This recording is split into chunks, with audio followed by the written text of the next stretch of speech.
Olá, olá, sexto ano, e aí, tudo bem com vocês? Vamos à nossa aula de língua portuguesa.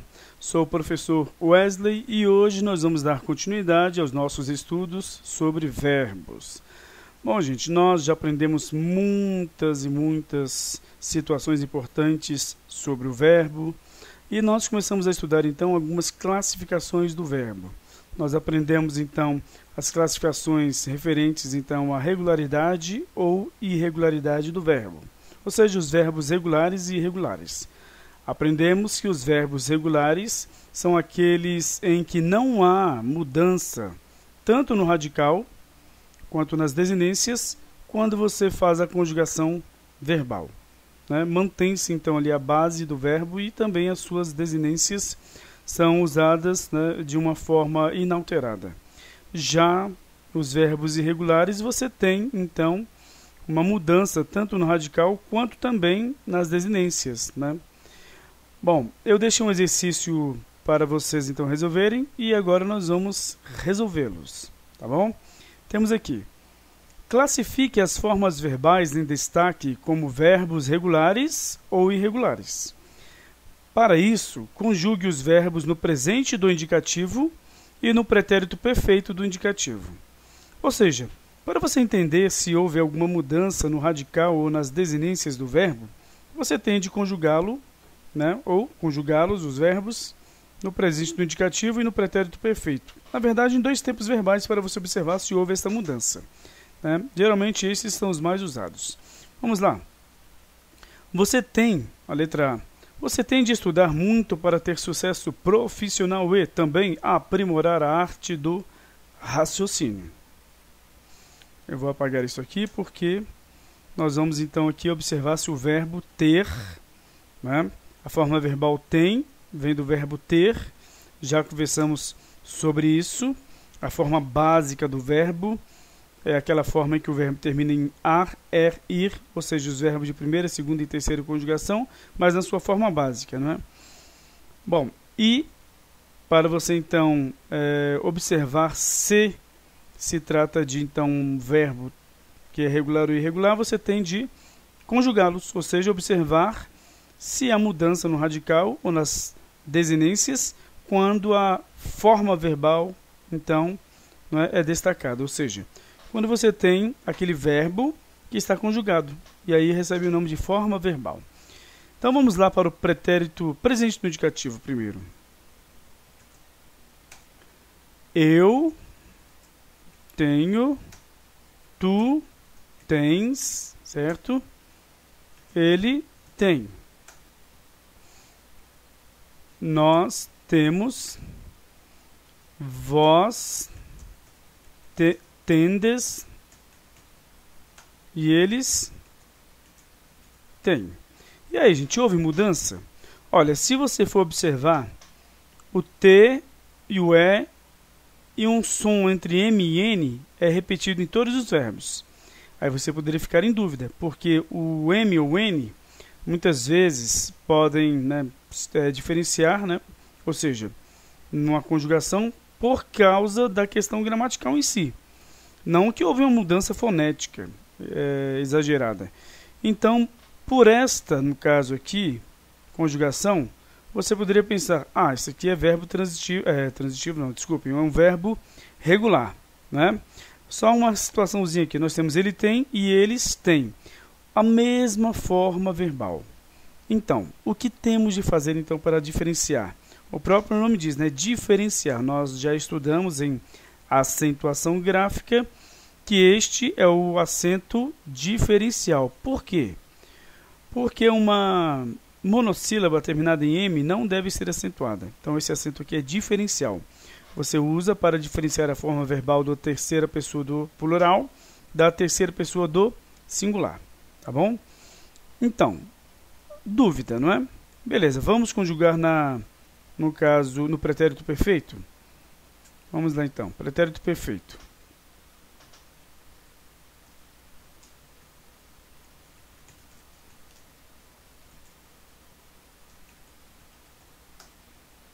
Eu tive. Pronto, já sabemos. Houve mudança do TE, M ou N para o TI, ver. Já houve mudança, tá? Mas dá para lembrar do verbo, no caso base, ter? Dá. Eu tive.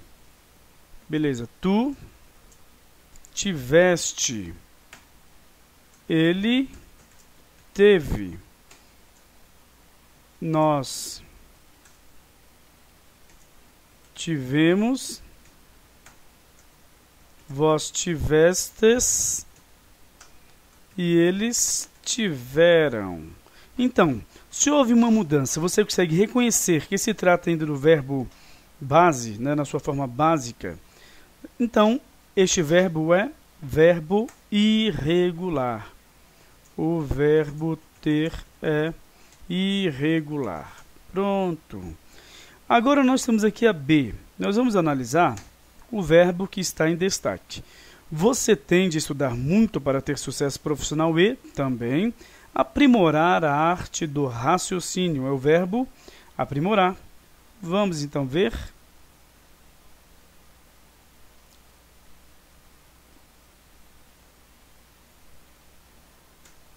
Temos aqui então, no presente. Eu aprimoro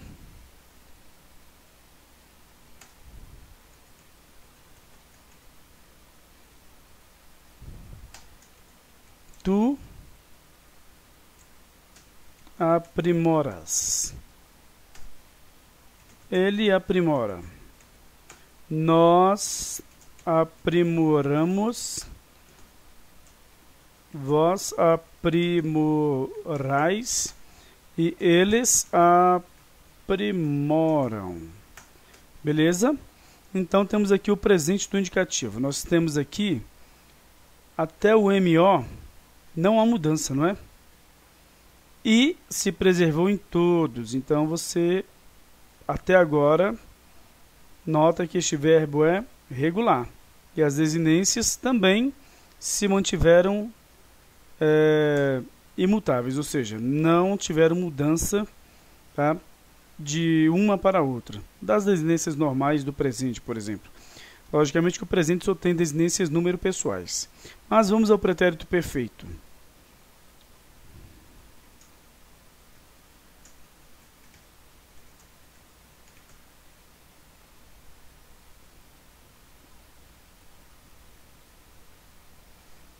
Só um momentinho.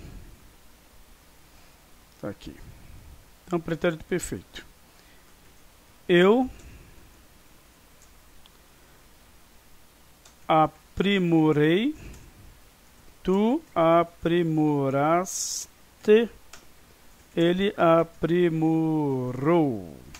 Até agora tudo certinho. As desinências número pessoais e o verbo também a sua forma básica, ou seja, o radical, né, não modificou, ou não modificaram, né, no caso. Nós aprimoramos, vós aprimorastes e eles aprimoraram. Beleza? Não houve mudança. Então, o verbo aprimorar é verbo regular.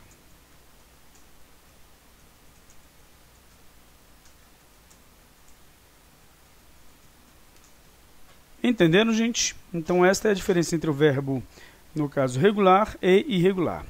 Vamos continuar, então, com o nosso conteúdo. Temos aqui, então, vamos lá.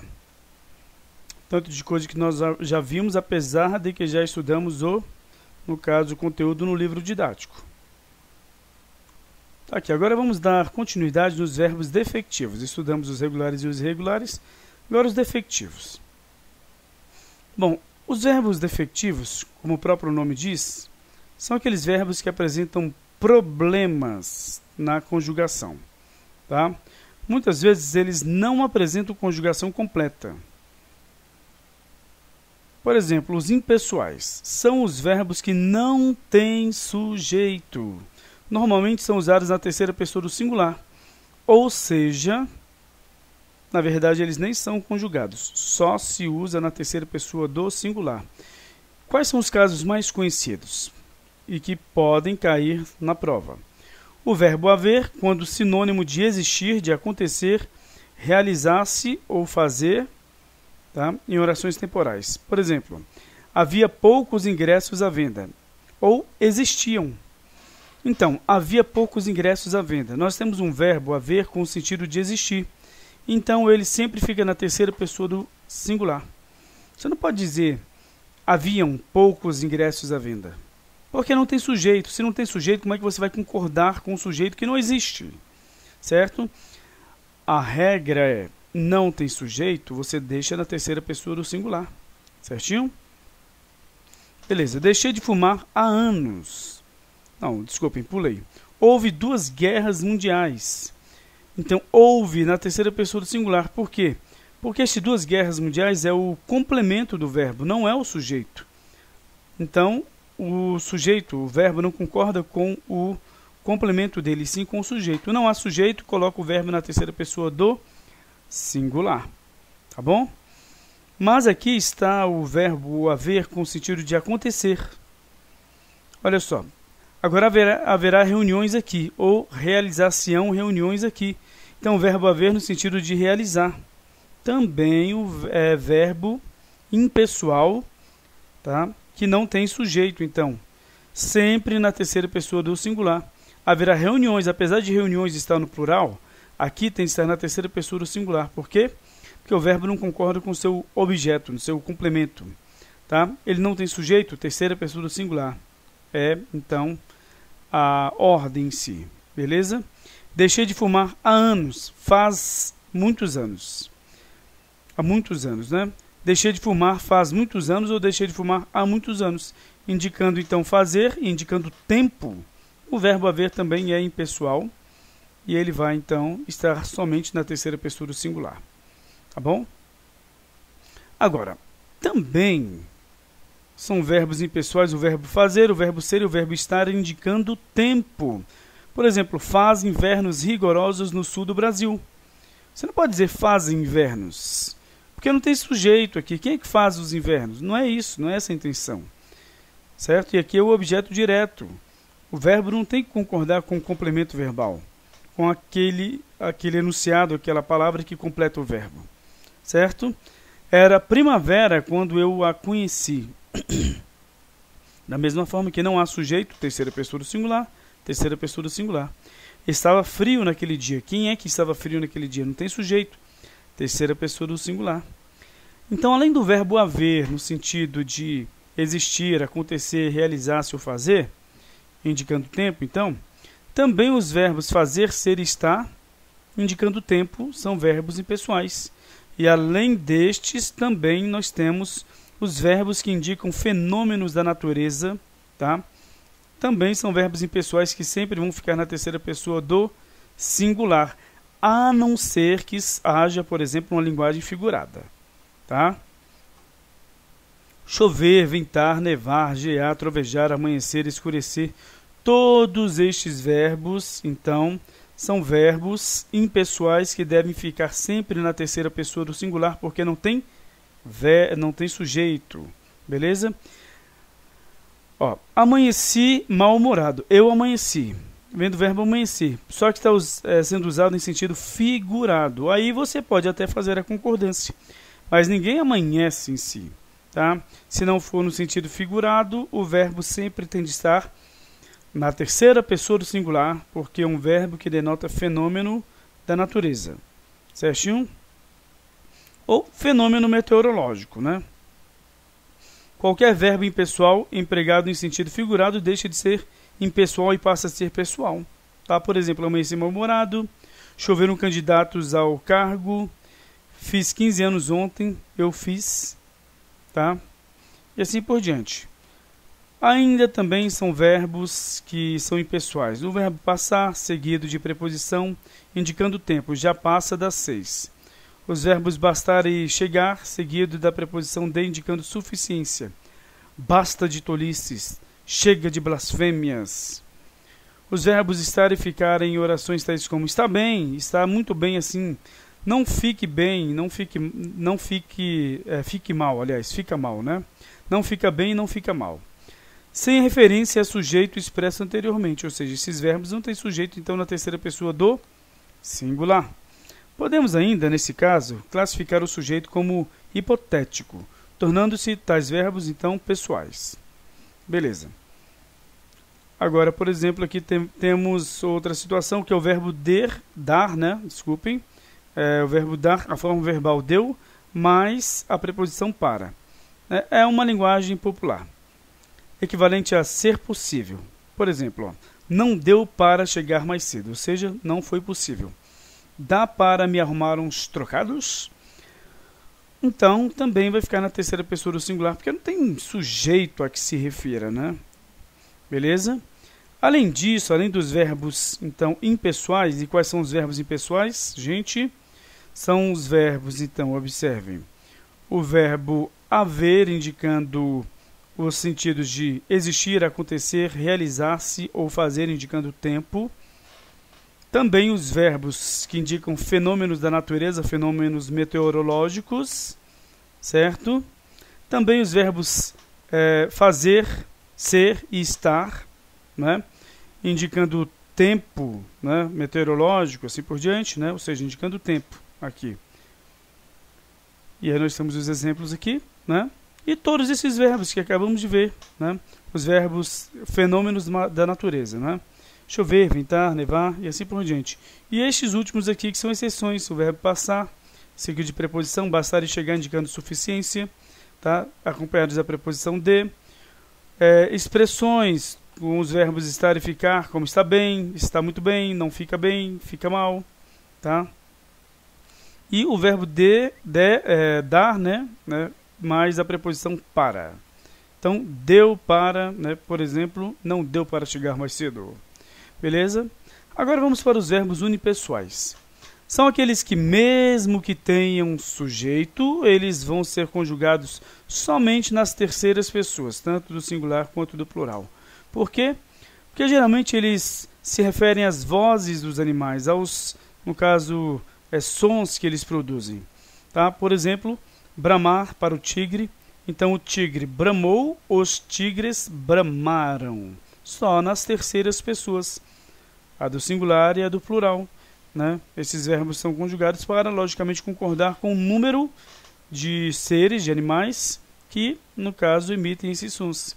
Bramir, o crocodilo, cacarejar, a galinha, coachar, o sapo, cricrilar, o grilo, né? Assim como vários outros, né?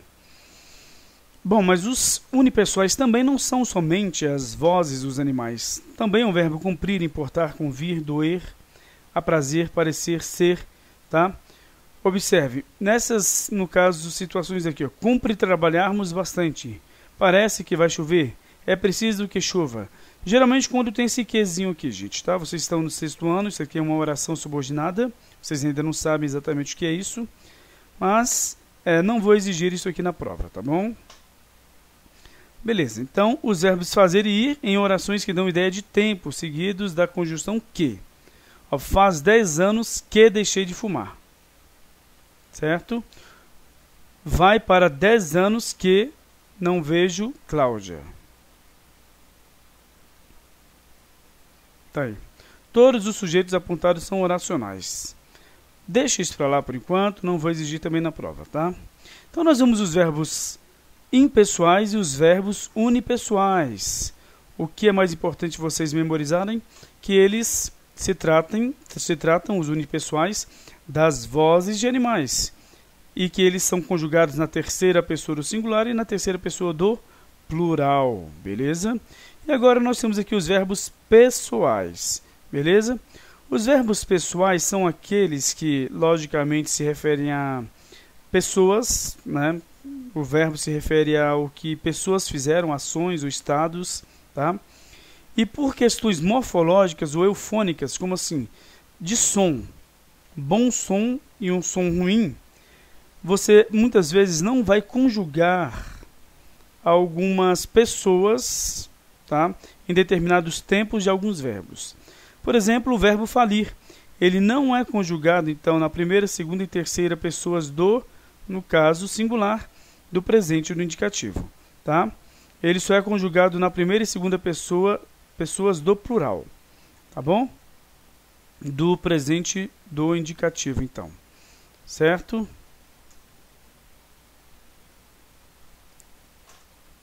Tá aqui. Ou seja, ele tem problemas, né, na conjugação. Vamos ver aqui, por exemplo, esse dicionário que eu tenho. Olha só, falir.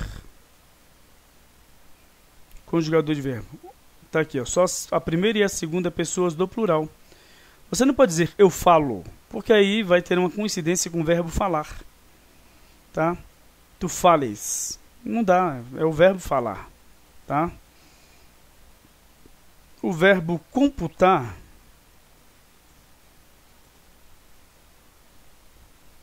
tá aqui. Hoje ele está sendo conjugado já, certo? Mas durante um certo tempo evitou-se essa conjugação, porque observe como é que fica estranho. Eu computo, tu computas, eu computo, né? Tu computas, ele computa. Pois é. Então vamos lá, continuando aqui, né? Não vou entrar no mérito. Beleza.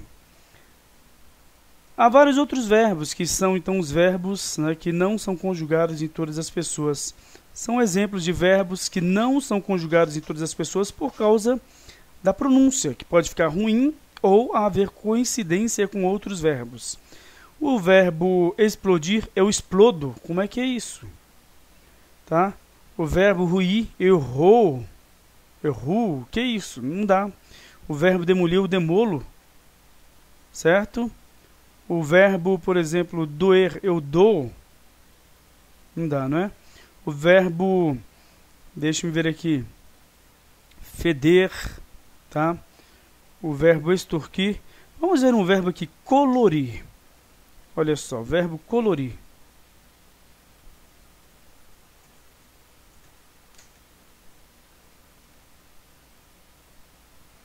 Não tem a primeira pessoa aqui, porque eu coloro, eu com louro, eu com louro, fica muito estranho, não fica não. Nós não temos o presente do subjuntivo. O imperativo, nós temos aqui o afirmativo e somente aquele que é formado a partir do presente do indicativo, certo? Então, tirando o S, como aqui na segunda pessoa, tá? Mas não tem a formação do subjuntivo, por exemplo, do imperativo negativo, ou então da formação do imperativo com o pronome pessoal de tratamento você, com o verbo de terceira pessoa do presente do subjuntivo. Não há, porque não há presente do subjuntivo. Beleza? Então, isso é que é um verbo pessoal. Ele é defectivo pessoal, tem problema na conjugação. Beleza? Então, gente, nós vamos ficar por aqui. Na próxima aula, nós vamos corrigir o exercício que eu vou enviar para vocês. E nós vamos ver, então, nesse exercício, as diferenças entre os verbos defectivos, tanto pessoais, como impessoais, como unipessoais. Tá bom? Então, até a próxima aula. Tchau, tchau.